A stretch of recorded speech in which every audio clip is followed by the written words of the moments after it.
Atualmente, todos na Terra, independente de sua religião ou nacionalidade, reconhecem que existe alguma espécie de batalha ocorrendo no mundo entre as forças do bem e do mal. Uma luta colossal entre a luz e as trevas, a verdade e o erro, a opressão e a liberdade, o bom e o mal, e finalmente, a vida e a morte. Qual é a história por trás deste evidente paradoxo? Muitas religiões, assim como a Bíblia, ensinam que além deste véu tridimensional do mundo físico que vemos, existe outro mundo espiritual que não podemos ver. Nesta realidade invisível ao nosso redor, se desencadeia uma batalha titânica entre o herói supremo e justo contra o vilão mais cruel e maligno. A grande pergunta é: quem são esses personagens e como e onde começou esta crise cósmica? Este é o maior mistério de todas as épocas e a história mais fascinante e verdadeira que jamais tem sido contada. Esta crise envolve cada pessoa sobre a Terra. Sim, cada pessoa.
A história humana está repleta de cenas de guerras. E todas as pessoas já experimentaram conflitos. Mas para entender a origem do mal, devemos viajar ao passado para a Primeira Guerra do Universo. Porque esta guerra não aconteceu na Terra. Antes que o nosso mundo existisse, houve uma guerra no céu. Mesmo as palavras guerra no céu soam como uma contradição. É quase inimaginável para nós que pudesse haver batalhas e conflitos entre as criações de Deus no paraíso. O que pode ter causado este conflito celestial? Graças a um livro antigo chamado Bíblia, temos detalhes suficientes para poder juntar as peças e desatar os nós. Mesmo que trágica, é uma extraordinária e bela história de amor que vai desde o princípio dos tempos até tocar pessoalmente a você, a mim e a cada indivíduo na Terra. Nossa história começa há muito tempo atrás na capital do universo. Em um lugar chamado Céu, que estava repleto de seres angelicais que amavam fazer a vontade de Deus.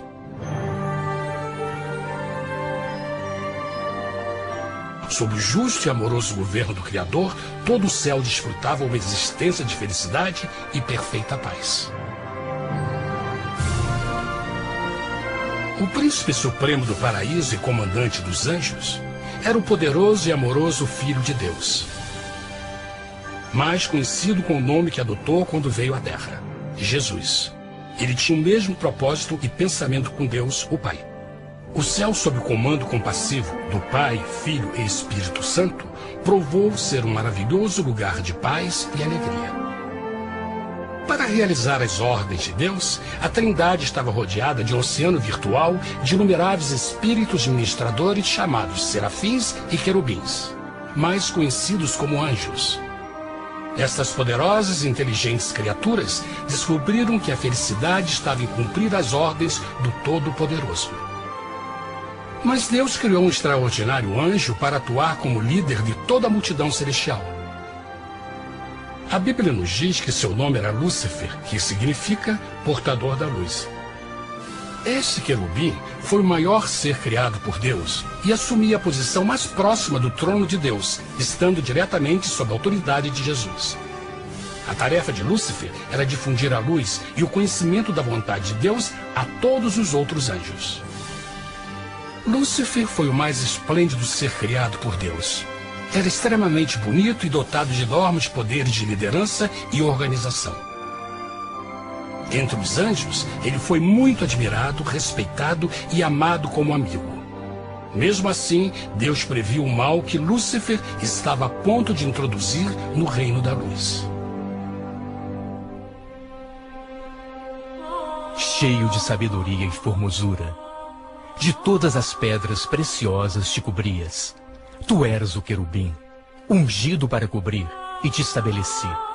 No monte santo de Deus estavas. No meio das pedras afogueadas andavas. Perfeito eras nos teus caminhos, desde o dia em que foste criado, até que se achou iniquidade em ti.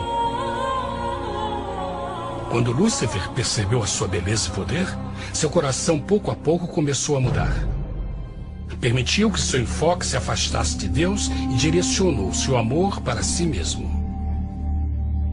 Talvez nunca saberemos completamente como e porquê estas sementes de rebelião germinaram em seu coração. Mas o profeta Isaías nos dá uma visão do pensamento de Lúcifer. Como caíste desde o céu, ó estrela da manhã, filha da alva! Como foste cortado por terra, tu que debilitavas as nações! E tu dizias no teu coração: eu subirei ao céu, acima das estrelas de Deus exaltarei o meu trono. Subirei sobre as alturas das nuvens, e serei semelhante ao Altíssimo. Lúcifer, aos poucos, começou a cobiçar o poder de Deus, mas não sua personalidade. Ao pensar em suas próprias habilidades e belezas extraordinárias, os perversos tentáculos do orgulho e vaidade congelaram sua mente.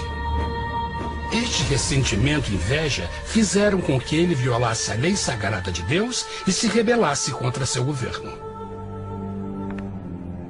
Precisamos fazer uma pausa e esclarecer algo. Desde o princípio, Deus ordenou que as leis da física governassem o mundo material em que vivemos. Sem essas leis naturais, o universo seria um caos. Do mesmo modo, as leis morais de Deus sempre têm dado segurança e estabilidade ao cosmos. Alguns pensam que os 10 mandamentos não existiram, até que o Senhor os entregou a Moisés no Monte Sinai. Mas as Escrituras nos ensinam que os princípios das leis de Deus sempre existiram por toda a eternidade, pois são a base fundamental de seu reino de amor.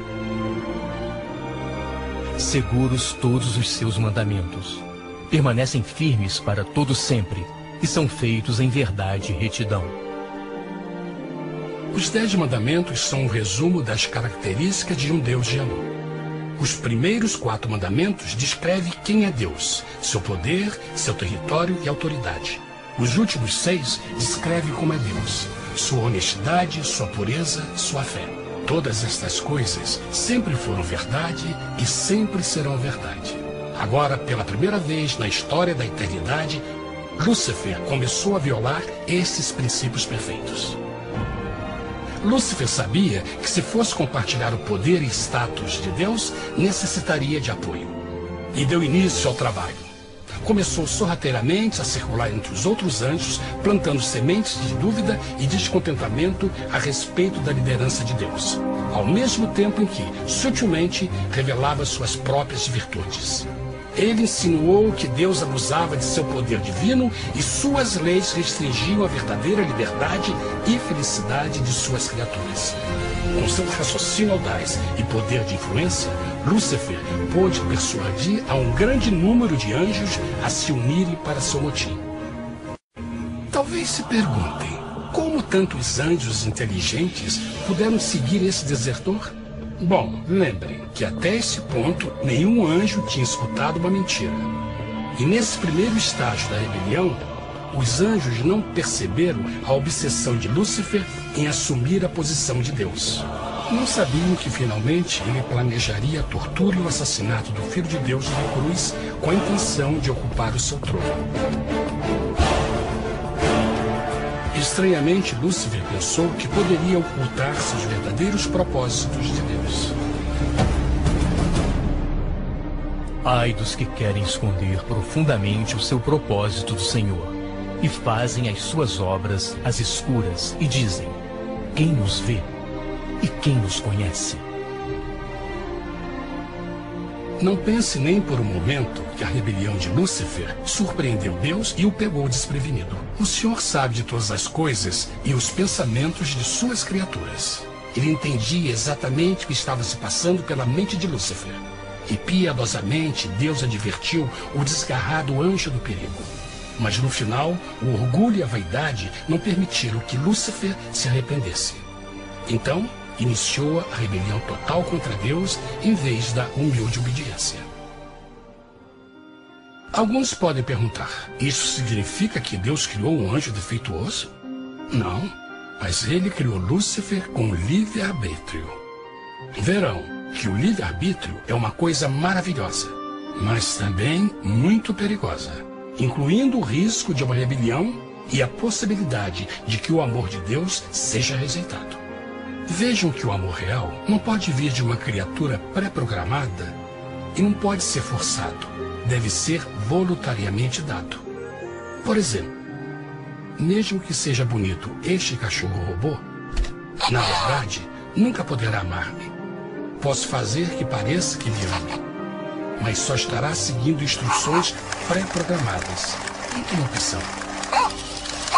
Por outro lado, este pequenino está realmente feliz em ver-me. Ele decidiu dar-me seu afeto. E com o tempo, nossa relação se fará mais forte, enquanto eu ame e cuide bem dele. Do mesmo modo, um Deus de amor só quer amor verdadeiro de suas criaturas. E para que isso aconteça, elas precisam ter o livre-arbítrio.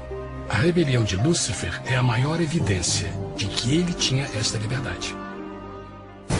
Agora, a grande pergunta é: como Deus enfrentaria esta crise?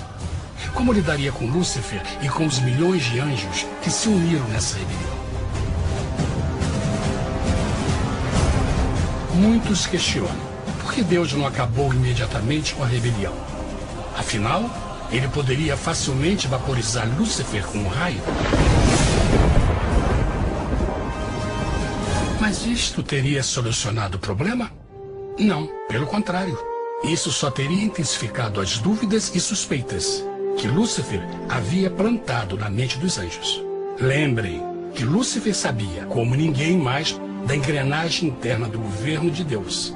Sua destruição seria vista como parte de uma grande armação, e a razão que o motivou a servir Deus teria sido o medo da represália e não o amor.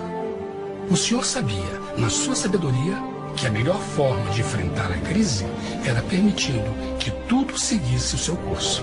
Esta seria a única forma de se assegurar que o mal não se ergueria outra vez. Deixai crescer ambos juntos até a ceifa. E por ocasião da ceifa, direi aos ceifeiros: colhei primeiro o joio e atai-o em molhos para o queimar, mas o trigo ajuntai-o no meu celeiro. Na parábola do joio e do trigo, Jesus descreve que um tempo de crescimento é necessário para que uma planta revele sua verdadeira natureza. No seu entendimento infinito, Deus sabia que com o tempo, o caráter real de Lúcifer seria exposto e que os amargos frutos de sua rebelião seriam vistos. Até agora, os cidadãos do universo não estavam familiarizados com o pecado e até onde os levaria. Mas isso mudaria quando eles vissem por si mesmos sua terrível natureza autodestrutiva. Afinal, a sabedoria e o amor do governo de Deus seria para sempre confirmado e o universo estaria seguro. Quando Lúcifer e seus seguidores revelaram abertamente sua rebelião, o Senhor soube que não haveria paz se permitisse que eles ficassem no céu. Deveria impor um limite, entrar em ação e enfrentar os rebeldes. Mas Lúcifer e seus seguidores nunca sairiam por vontade própria ou pacificamente. O passo seguinte foi a guerra.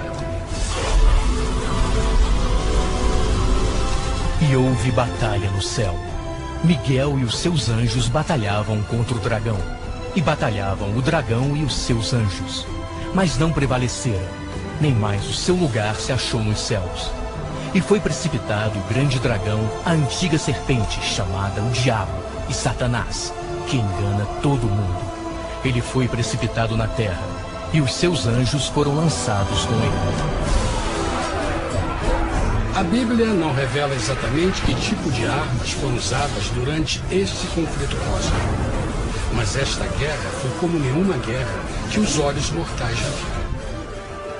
Apocalipse 12:4 nos diz que finalmente Lúcifer e 1/3 dos anjos de Deus foram expulsos do paraíso.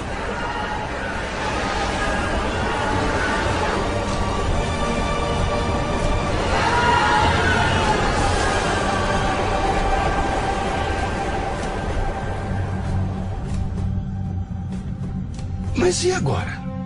Lúcifer tinha milhões de anjos ao seu lado, mas precisava de um pedaço de chão para continuar sua rebelião. Rápido, muito rápido, o universo começou a entender o quão doloroso e caro o pecado poderia chegar a ser. Mas a guerra não tinha terminado. Apenas começava. Lúcifer, o portador da luz, agora virou Satanás, o adversário.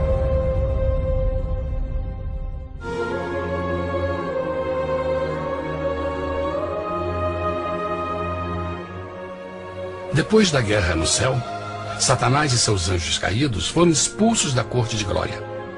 Por um tempo, o diabo e seus demônios vagaram pelo universo buscando inutilmente mundos que se compadeceram e se uniram à sua rebelião. Enquanto isto, o coração de Deus sentia intensamente o vazio que deixou a perda de Lúcifer e seus anjos. Então o Pai, o Filho e o Espírito Santo retomaram o seu trabalho favorito, o maravilhoso trabalho da criação.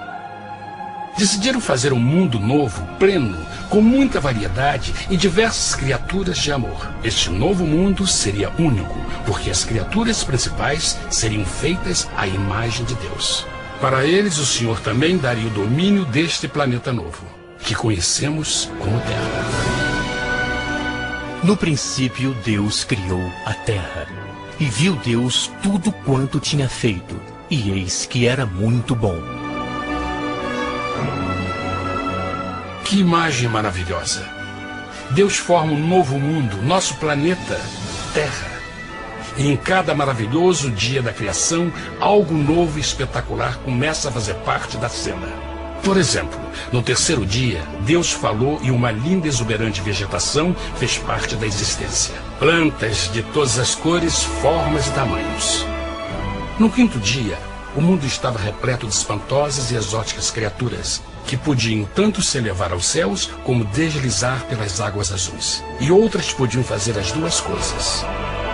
No sexto dia, houve a introdução de um grande número de animais terrestres. Desde o gigante elefante até o pequeno esquilo, cada um encontrou um lugar nesse novo planeta para viver em harmonia